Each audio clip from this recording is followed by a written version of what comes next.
Part 6। वो दिव्य स्त्री। गतांक से आगे।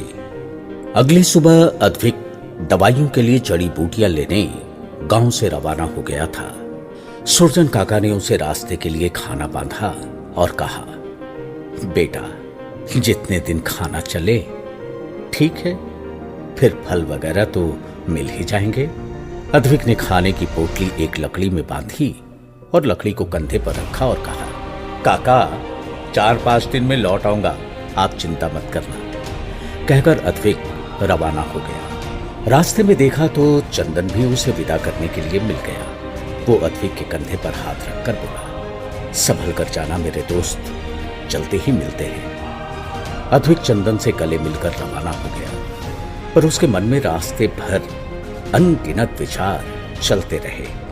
वो जंगल के बराबर से निकला तो उसे उस रहस्यमय बड़ के पेड़ का ध्यान आ गया। किस तरह से उस दिन एक पर्दा सा खुल गया था, अगर मैं उसमें चला जाता तो क्या होता। अद्विक इस विचार से ही कांप गया। आखिरकार गांव की सीमा समाप्त हो गई थी और चढ़ाई शुरू हो गई थी। प्रकृति के सुंदर नजारे देखता हुआ अद्विक हिमालय की ऊंचाइयों का रास्ता नापने लगा। जितनी देर उससे चला गया उतनी देर तक वो चलता रहा। रास्ते भर उसे मिहिका की याद आती रही और सोचता रहा कि ऐसे कैसे वो उसे छोड़कर चली गई। कभी उसे हरिधन की याद आ जाती तो कभी कुछ पुराने किस्से याद आ जाते। उन्हें याद करता हुआ वो अपने रास्ते पर चला जा रहा था। वो अपनी यादों में इस तरह खोया हुआ था कि उसे सामने पड़ा हुआ पत्थर भी नजर नहीं आया और एकदम से ठोकर लगी। अद्विक अपने विचारों से बाहर आया और फिर संभल कर चलने लगा। दोपहर तक चलने के बाद वो थोड़ा थक गया था। उसने रुककर एक स्थान पर खाना खाया और थोड़ा सुस्ताने लगा। शाम तक चलता रहा और रात में एक गांव में डेरा डाल दिया। अगली सुबह वो फिर से रवाना हो गया। दोपहर होते होते उसे हिमालय के घने जंगल नजर आने लगे। कुछ महिलाएं सर पर लकड़ी रखकर ला रही थी। अद्विक को मिहिका की याद आ गई। तुमको देखे जमाने बीत चले, जैसे यादों के जंगल से फसाने बीत चले। रह गई इस दिल में यादें ही बाकी, सपने सुहाने बीत चले। अद्विक के दिल से तड़पती हुई आवाज आई, मिहिका, और वो फिर चलने लगा। अब जंगल में सन्नाटा शुरू हो गया था। कोई भी व्यक्ति नजर नहीं आ रहा था। अद्विक बहुत ही खुश था। जल्दी ही वो अपनी मंजिल पर पहुंचने वाला था, लेकिन थोड़ा आगे चलते ही उसे कुछ व्यक्ति बैठे हुए मिल गए। अद्विक सोच रहा था ऐसा पहली बार ही हुआ है जब उसे 5-6 लोग एक साथ बैठे हुए मिले हैं। नहीं तो इन सुनसान रास्तों पर सिवाय भेड़ बकरी और गड़रियों के अलावा कोई नजर नहीं आता। बहुत मुश्किल से ही कभी 2-3 लोग इकट्ठे नजर आते हैं। आखिरकार 5-6 लोगों का समूह देखकर अद्विक उनके पास ही अपनी थकान उतारने के लिए बैठ गया। ये लोग आपस में कुछ बातें कर रहे थे। उनकी बातों से पता चल रहा था कि वे लोग भी कुछ विशेष जड़ी बूटियां इकट्ठी करने के लिए आए थे। अद्विक को पता था कि इतने घने जंगलों में लोग जड़ी बूटी इकट्ठा करने के मकसद से ही आते थे। नहीं तो आम लोगों को ना तो जड़ी बूटियों की समझ होती है और ना वे जंगल में इतना अंदर तक आते हैं। अब अद्विक को उनकी बातें सुनने में रुचि जागने लगी। ये सभी लोग अपने अपने बारे में बता रहे थे कि किस तरह से उन्होंने इन जड़ी बूटियों की खुराक देकर मरीजों को सही करा। उनमें से एक व्यक्ति ने कहा कि तुम कौन हो भाई, किस मकसद से आए हो। अद्विक ने खुद का परिचय दिया। मेरे काका एक नाड़ी वैद्य हैं, मैं उनके लिए जड़ी बूटियां इकट्ठा करने आया हूँ। उनमें से 4 लोग जड़ी बूटियां इकट्ठी करने के लिए आए थे, जबकि बाकी 2 लोग उनके साथ में ही आए थे। मेरे पिता बहुत ही अच्छे वैद्य हैं, उनकी दवाइयों से लोग बहुत जल्दी ठीक हो जाते हैं, एक व्यक्ति ने कहा। दूसरे ने कहा, मेरी दादी अपने जमाने में बहुत मशहूर और बहुत ही अच्छी दाई थी। वो किसी भी स्थिति में प्रसव करा सकती थी। 25 या 30 साल पहले उन्होंने एक मरी हुई महिला का भी सफलतापूर्वक प्रसव कराया था, जबकि और कोई दाई होती तो शायद हाथ ही खड़े कर देती। उसकी बात सुनकर अद्विक एकदम से चौंक गया। उसे काका की बताई हुई वो कहानी याद आ गई जो उन्होंने पिछली रात को सुनाई थी कि आराध्या की मृत्यु हो गई थी और फिर आस-पास के गांव से दाई को बुलाकर मृत आराध्या का प्रसव कराया गया था। अद्विक ने कहा, भाई ये तो बहुत ही विस्मयकारी बात है। वैसे तुम कौन से गांव से हो? वो व्यक्ति जिसका नाम मयंक था उसने कहा, मैं पंचवाड़ी गांव से हूं। अद्विक ने रुचि लेते हुए कहा, ओहो, वो तो हमारे गांव से 2 गांव पहले ही है। अद्विक को काका की बात याद आ गई, जिसमें उन्होंने कहा था कि अपने गांव से 2 गांव पहले ही ये सारी घटना हुई थी। अद्विक बोला, वैसे इस घटना के बारे में मैंने भी सुना है। 25-30 साल पहले एक मृतक महिला का प्रसव कराया गया था। क्या वो कोई अनोखी घटना थी? वो व्यक्ति बोला, हाँ था तो कुछ अनोखा ही। मेरी दादी बताती है, पर पूरी बात उन्हें ही पता है। अद्विक की उत्सुकता बढ़ गई। उसने कहा, क्या मैं आपकी दादी से मिल सकता हूं? मुझे आपकी दादी की उपलब्धि पर बहुत ही गर्व है कि मैंने ऐसा पहली बार ही सुना है। क्या मैं आपकी दादी से मिल सकता हूं? मयंक ने कहा, हाँ हाँ क्यों नहीं, जरूर। अद्विक को पता था कि ये सभी लोग जड़ी बूटी इकट्ठी कर चुके हैं, इसलिए अद्विक ने उन लोगों को उसके लिए रुकने के लिए कहा और जरूरी जड़ी बूटियां इकट्ठा करना शुरू कर दिया। इस काम में अद्विक को मयंक व उसके साथियों ने भी सहायता करा दी। अब अद्विक के पास साल भर के लिए पर्याप्त मात्रा में जड़ी बूटियां इकट्ठी हो गई थी। अद्विक अब मयंक व उसके 5 साथियों के साथ रवाना हो गया था। मयंक ने कहा, भाई अद्विक, तुम्हारा गांव तो हमारे गांव से पहले ही आ जाएगा, तुम्हें फिर उल्टा वापस आना पड़ेगा। अद्विक ने कहा, कोई बात नहीं, पर मैं तुम्हारी दादी से जरूर मिलूंगा। बात करते करते एक बार फिर अद्विक को ठोकर लग गई। मयंक ने कहा, अद्विक भाई संभल कर। अद्विक सोचने लगा, आदत हो गई है मुझे ठोकरें खाने की। जिस दिन ठोकर ना खाऊं, पत्थर मेरा नाम पुकारने लगते हैं। आखिरकार उन लोगों की यात्रा शुरू हो गई। इस बार अद्विक को रास्ता छोटा लग रहा था, क्योंकि जब हम कोई कार्य पूरा करने के लिए मंजिल की तरफ जाते हैं तब वो रास्ता बहुत ही लंबा लगता है, लेकिन कार्य पूरा होने के बाद लौटते समय वही रास्ता हमें छोटा लगने लगता है, जबकि उसकी दूरी उतनी ही होती है। बातें करते करते और बीच के गांवों में विश्राम करते करते आखिरकार 2-3 दिन की यात्रा कैसे निकल गई पता ही नहीं चला। आखिरकार मयंक का गांव आ गया था। अद्विक अब मयंक के साथ उसके घर की तरफ बढ़ चला, जबकि और साथ के लोग अपने अपने गंतव्य को निकल चुके थे। अद्विक जब घर में घुसा तो उसे कुछ भी नयापन नहीं लग रहा था। उसे ऐसा लग रहा था जैसे वो किसी अपने ही परिचित के यहाँ आया था। आखिरकार उन्हीं दाई के हाथों अद्विक का जन्म हुआ था, पर अभी अद्विक ने इस बात को राज रखना ही ठीक समझा। मयंक ने आवाज लगाई, दादी, दादी, देखो कोई आपसे मिलना चाहता है। अंदर से एक वृद्ध आवाज आई, मुझसे मिलने मुझसे कौन मिलना चाहेगा?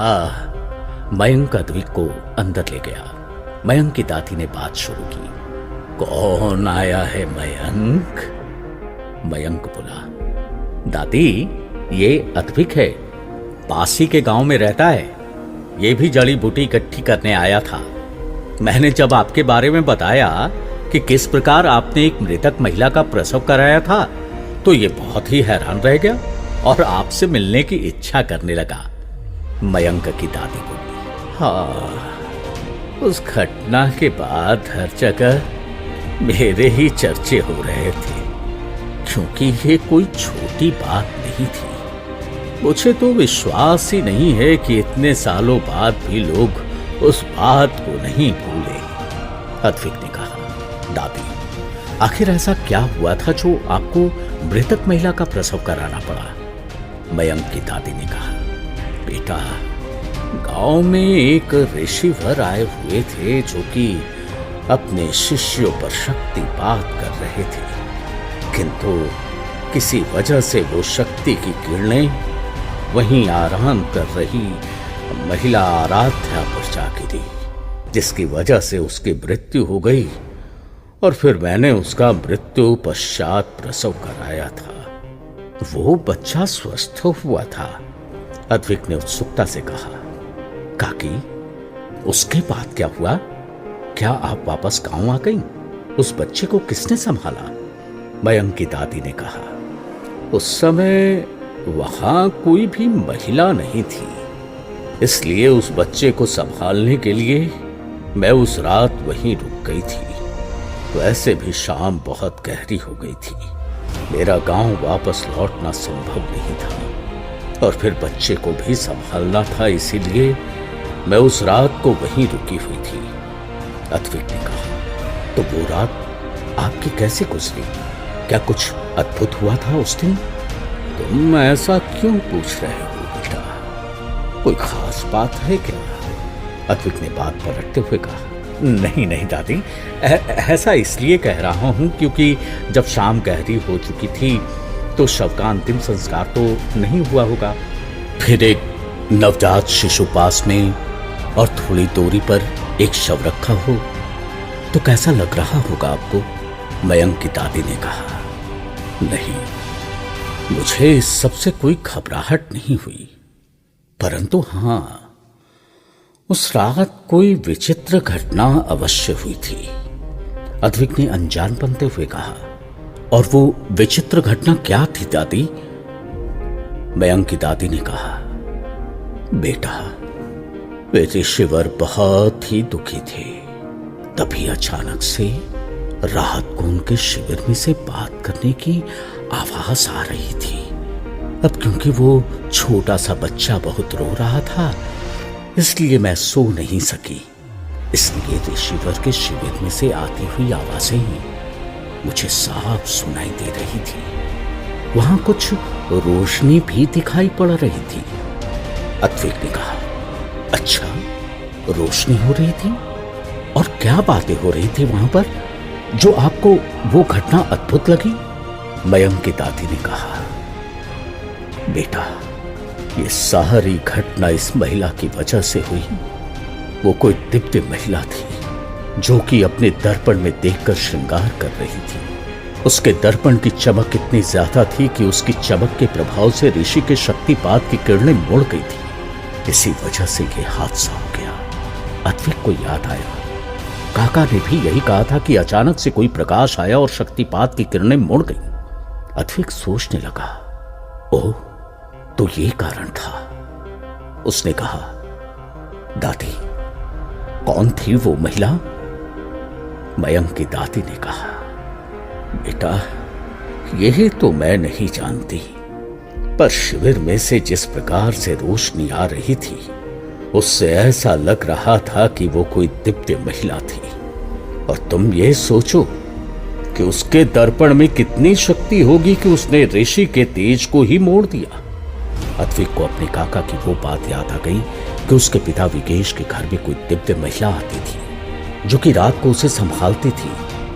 पर अद्विक ने मयंक की दादी से इस बारे में कुछ नहीं कहा। वो बोला, उसके बाद क्या हुआ दादी? दादी बोली, ऋषिवर उस दिव्य महिला पर बहुत क्रोधित हो रहे थे। उन्होंने उसे श्राप दिया कि तुम्हें किसी भी प्रकार से उस बच्चे का ध्यान रखना है, क्योंकि तुम्हारी वजह से इस बच्चे की मां की मृत्यु हुई है। तुमने इससे इसकी मां को छीना है, इसलिए अब तुम्हें ही इस बच्चे का ध्यान रखना होगा। अगर तुमने ऐसा नहीं किया तो तुम्हें इसका बहुत कठोर दंड भुगतना होगा। वो महिला बहुत क्षमा मांग रही थी, परंतु ऋषिवर ने उसे श्राप देकर वहां से रवाना कर दिया और फिर ऋषिवर के शिविर से रोशनी आने बंद हो गई। शायद वो वहीं से लुप्त हो गई थी। अद्विक बहुत अधिक सोच में पड़ गया। उसे याद आ गया कि काका ने कहा था कि वो दिव्य महिला कहां से आती थी और कहां जाती थी पता नहीं चलता था। अद्विक ने कहा, इसके बाद क्या हुआ दादी? मयंक की दादी ने कहा, इसके बाद अगले दिन आराध्या का अंतिम संस्कार कर दिया गया और उस बच्चे के पिता व काका उस बच्चे को लेकर चले गए। ऋषिवर भी बहुत दुखी हुए, वहां से अपने गंतव्य को चले गए थे। कहकर मयंक की दादी चुप हो गई। फिर उन्होंने कहा, पर तुम ये सब क्यों जानना चाहते हो? अद्विक ने कहा, वो बच्चा मैं ही हूं दादी। मयंक की दादी एकदम भचकी रह गई। ये क्या कह रहे हो? उन्होंने एकदम से अद्विक को गले लगा लिया। वो बोली, तो मेरे इन हाथों ने ही तुम्हें जन्म दिया है, तभी ना जाने तुम मुझे क्यों अपने से लगे। अद्विक ने कहा, मुझे भी यहां आकर अपनापन लगा, आपसे मिलने की इच्छा भी पूरी हो गई, अब मैं चलूंगा। मयंक की दादी बोली, तुम्हें ऐसे नहीं जाने दूंगी, तुम खाना खाओगे, रात को यहीं रुकोगे, कल सुबह जाना। अद्विक ने उनकी बात मान ली और इस तरह से अद्विक ने उस दिन वह एक रात वहीं विश्राम किया। अगले दिन मयंक की दादी ने अद्विक के लिए रास्ते के लिए खाना बांध दिया। मयंक और उसकी दादी से विदा लेकर अद्विक वापस अपने गांव को रवाना हो गया। परंतु अब उसके दिमाग में और भी प्रश्न घूम रहे थे। क्या वो दिव्य महिला वही थी जो मेरे पिता की झोपड़ी में आया करती थी? और अगर ऋषि ने उसे मेरा ध्यान रखने का श्राप दिया था, तो फिर उसने आना क्यों बंद कर दिया? उसे तो हमेशा ही आना चाहिए था ना। उसके बाद वो कभी नहीं दिखाई पड़ी। अब उस दिव्य महिला को कहां ढूंढूं? सोच विचार करता हुआ अद्विक चलता चला जा रहा था। उसने बहुत लंबा रास्ता तय कर लिया था। इसके पश्चात वो अपने गांव के पास पड़ने वाले जंगल में पहुंच गया था। जंगल के पास पहुंचते ही उसके मन में फिर से उस रहस्यमयी पेड़ की घटना याद आ गई। अद्विक के मन में फिर से संदेह उत्पन्न हुआ। वो गांव वाले रास्ते पर न मुड़कर जंगल के रास्ते की तरफ चला गया। उसने जंगल में प्रवेश कर लिया और उस पेड़ की तरफ बढ़ा चला जा रहा था। अद्विक के कंधे पर लकड़ी थी और उस पर खाने की पोटली व जड़ी बूटियों की पोटली उसी प्रकार लटकी हुई थी। उसने एक पेड़ पर अपनी लकड़ी को सुरक्षित रख दिया ताकि उसे बोझ लेकर ना घूमना पड़े, और फिर बढ़कर पेड़ की तरफ बढ़ा चला। अद्विक अब फिर से एक बार बढ़ के पेड़ के सामने था। कुछ देर पहले तक तो सब कुछ सामान्य था, फिर अचानक से ही पेड़ में हरकत होना शुरू हो गई। अद्विक की हैरानी की कोई सीमा नहीं थी जब उसने देखा कि वहां पर उसी प्रकार से एक बिंदु प्रकट हुआ है और वो बड़ा होता चला जा रहा था। वो बिंदु उसी प्रकार से बड़ा होते होते एक पर्दे में बदल गया था और पर्दे के दूसरी तरफ उसे अलग दृश्य नजर आ रहे थे। ऐसा लग रहा था जैसे दूसरी ही दुनिया का रास्ता हो। पिछली बार तो उसे चंदन ने रोक लिया था, पर इस बार उसके कौतूहल की कोई सीमा नहीं थी, क्योंकि अद्विक के सामने राज पर राज खुले जा रहे थे। तभी अचानक से अद्विक को एक झटका सा लगा। उसकी सारी चेतना लुप्त होती नजर आ रही थी। ऐसा लग रहा था कि वो शून्य में विलीन हो गया है। थोड़ी देर बाद जब अद्विक की आंख खुली तो उसने देखा सब कुछ सामान्य सा ही था। वो शून्य से बाहर आ चुका था। उसे कुछ समझ नहीं आया। वो उठा और उसने इधर उधर देखा।